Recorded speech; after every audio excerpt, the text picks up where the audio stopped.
how does Irinova and House Vruda here are connected here exactly? I mean, there are some like subplots in the background going on. I mean, this show, I mean, this Rogue's Choice compared to Wizard's Choice has a lot more politics going on compared to what the last game had. Because like in the last game, it was just like, here is one godly entity, here's the servant of a godly entity, here's another god, here's a demon, here's this, here's that, fight this, fight that, absolute insanely powerful beings, and we had to go through all of them in just like constant combat, and it was so good too. Not gonna lie, it was not good, but it was so good. But in this one, it's a lot more politics with like more mortal characters. I mean, it's still impossible for us to defeat them considering their numbers and their strengths, but still, at least it's not like complete absolute nonsense sometimes. Not saying the first game was nonsense, that was absolutely fun, but it's not going down the route of like we enter the Temple of Thog and now we're fighting Thog at some moment. You guys should check out my series of Wizard's Choice if you have not checked out for some reason. I mean, I guess I can understand if some people did not check it out, considering the audio quality sucks. Holy shit, like the audio quality sucks so much. Like it picked up every little sound that was in the background. It was ridiculous. She does stumble a few times, or at least you think she does. It's hard to say what's accidental with her herky-jerky motion. She lands after a leap. She softens the blow by bending her knees. Nevertheless, Bonebrow's body slaps against her back, his head striking what must be hardwood underneath the fabric of Ung's simple dress. Gods, if the sickness doesn't take him, the puppet will bludgeon him to death, you think. More than once, you shout at her to slow down. It's no use. She keeps her head aimed forward, never slacking her speed. Finally steps at the edge of the roof, but only for a second, then she leaps off. You make the next to roof, then to the edge to look down. What the fuck? You make the next to roofs, then to the edge to look down. Okay, that's confusing for some reason. The temple stands alone, its four graceful spires pushing upwards as though designed to support the heavens. The puppet is in the courtyard below, setting Bonebrow's limp body on the stone staircase before the doors. You scramble to find a safe way down. I have another question, by the way, just suddenly came into my mind for some reason. I was reading Apotheosis, right? This is it's a manhwa. I think it's a manhwa. But yeah, I was reading Apotheosis, and they have a thing called Power of Faith, where a person can collect the power of people believing in them through the universe into a collective pool, right? To their respective pools in a certain group, and what they do is then they can access that pool to increase their power much higher to another level, to one of the strongest beings we have seen so far in the show, by using said power of faith. So I was wondering if all strong beings in all the elder gods or the elder demons, do they all do this for the power of faith? Is power of faith a thing? Or is that just because they want to stroke their ego dick? Is that it? Because like it's kind of confusing as to which is which. It's mildly confusing. It's not exactly good or bad, but it's just mildly confusing as to if the power of faith exists or not.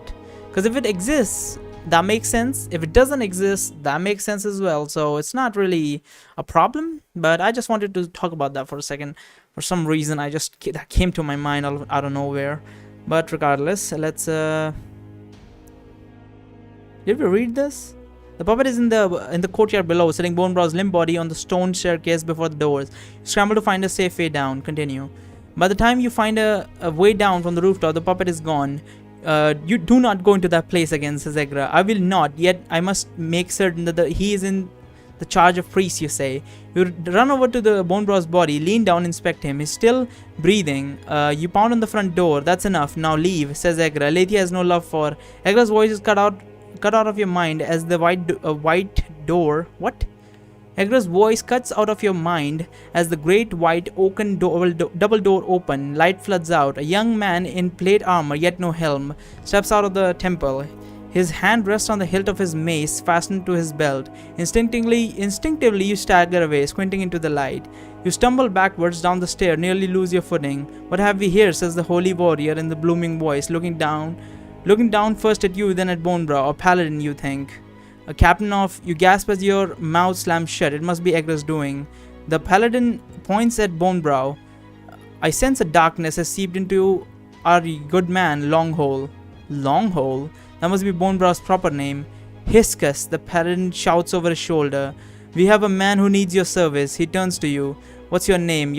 His voice is so commanding that you answer without thinking. "Rooster." One of his eyebrows raised instinctively. His eyebrows are so perfectly sculpted, as though Aletheia have personally carved his face. This man might be even more handsome than you are. That's hilarious. "What has befallen Longhole?" the paladin asks you while nodding down at Bonebrow. You mean to answer, but a weight presses down upon your mind, crushing your words.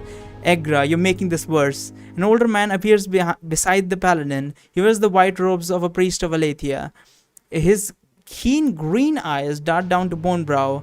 "Mungo Longhole? Is that his full name? Mungo Longhole? That's a shitty name." Until unless Mungo means something else.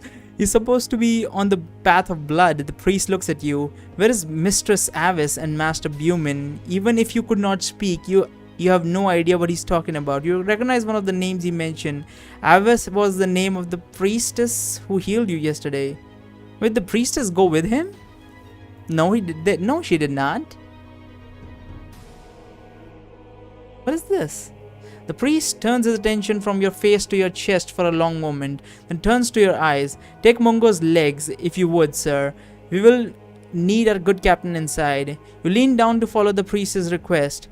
"No," Egra's voice floods you. Your hand flinches away. "Picking up yourself, you old bag of bones," you hear yourself say. "Take him," says the priest. The paladin strides forwards. Normally, you could easily outrun a man in full plate mail. However, you're currently wrestling your body for control of your body as you fall down the stairs. The holy warrior is nearly upon you. Your stomach lurches, and suddenly you're encased in darkness. Blind as you are, you can feel one direction seems empty, another direction is empty and then hardness, another way is only hardness, and there is movement. Your mouth is open and you are screaming. At least you think you are, but you can't hear yourself. A silent scream? What do you do? So, why is Egra always making things difficult for me? Like, I get it. There might be something fucked in the temple that might fuck over Egra or me, might be getting me killed, but sometimes her advice is correct. But she's always making things so difficult. We could easily run away. Now we can't because we are completely stuck. We're seriously stuck here. They're probably grabbing us, but now we're screaming like an animal as well. So try to move towards nothing. Try to move towards nothing, then hardness. Try to move into hardness. What is this? Just... Huh?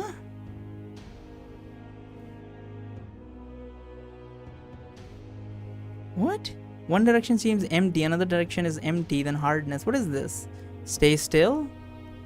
When in doubt, stop and collect your thoughts. You hold your action and listen and wait. Aletheia's light, sorcery, comes the paladin's voice. Focus on the voice and sense the movement in his form. You might be paladin. The contours seem right. Even his chiseled face. You cannot see him. The paladin's rapid moves closer. You will yourself away from him. There's a sudden shock followed by pain. Alas, you finally succumb to your wounds. Okay. That's weird. Try to move towards nothing, I guess. I literally can't understand what this means, so I'm not sure how to make a choice at this. You will yourself towards nothingness. Strangely, it's your arms that are doing the moving, not your legs. Cool air rushes over your body. Nearby is clanking of armor in motion and a shout. Aletheia's light, sorcery, comes the paladin's voice. You focus on the movement and sense the movement in his form. It must be the paladin. The contours seem right, even his chiseled face, but you cannot see him. Shoot it down, shouts the paladin. What is happening? What do you speak of? Comes the voice of a priest. The bat, shouts the paladin. God, you realize that you've come to the realization. Egra, you transform me into vermin. On the positive side, at least you think you're going in the right directions. There's nothing... Oh, okay, this makes sense now.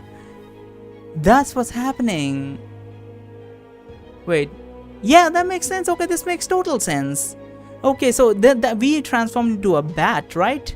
And a bat uses echo relocation, right? So if we went towards hardness, that would be paladin or the ground. We went towards nothing because when a bat screeches, the voice goes towards the sky, but there's nothing in the sky to hit and the voice would not come back. So technically, if we go towards nothingness, we're technically going away from all these guys. So that was completely accidental because I had no fucking clue how to do this, but I just did it because it was a second choice.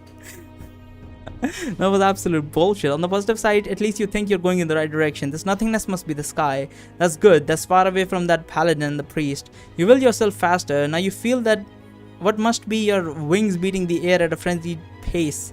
Soon oh, that's why we are screaming, because we're using echo relocation. Soon the shouts of the two men are distant and are little more than the other voices of the city.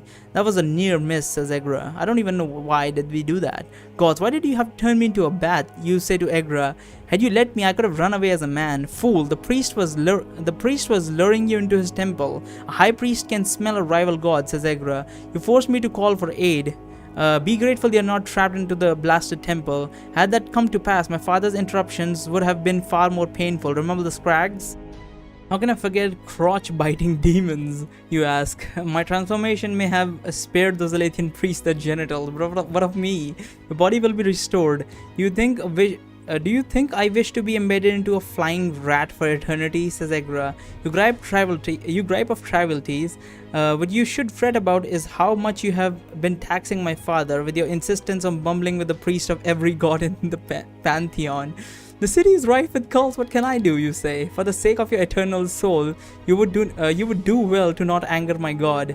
No god knows revenge like the trickster god. I don't know, you say. It seems to me the closer I am to rival gods, the safer your father keeps me. First, watch your blasphemy. Second, there is a limit to my father's intervention within this world, and I think we have reached it. What is bad for me is worse for you, says Egra. Well, if you want me to respect your wishes, you need to stop putting me in compromising situations. How many times have you nearly killed me for your amusement, you say. Egra says nothing for several seconds. Finally, she asks, where do you intend to fly to?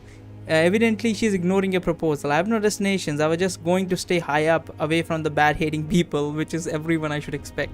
There are owls, perhaps best not to linger out in the open, says Egra. She has a point. However, what scares you more than owls is the prospect of Egra or her father transforming you back while you're here in the sky. Also, you realize you're surrounded by flying things. You can see them in your own strange way. Time to fly back down. Alright.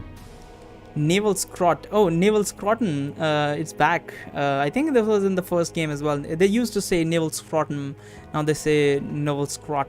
Where am I? You think as you hurry back towards what must be the ground with its violent, irregular surfaces. We cannot see properly. Bats have eyes, do they not? Not you, says Egra. You're a variety found deep in the underworld. They have no need for eyes.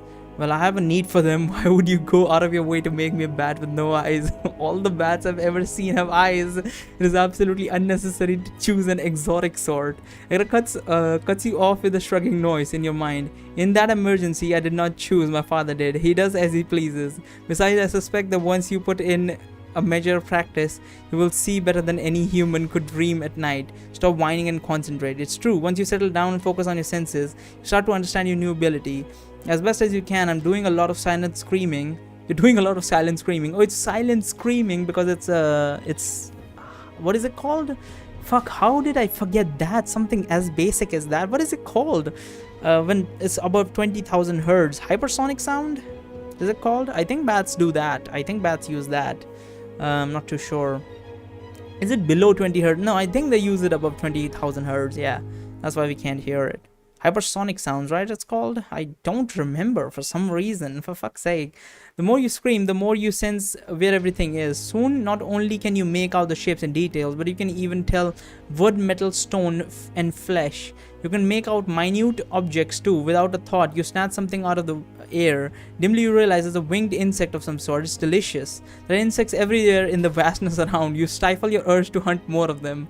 You refocus and soon pick out the luring version in from the forest of the buildings below. Quickly you flap towards it. When you reach the inn, you take the time to circle it once to confirm the Kriya that you have found Kriya's room.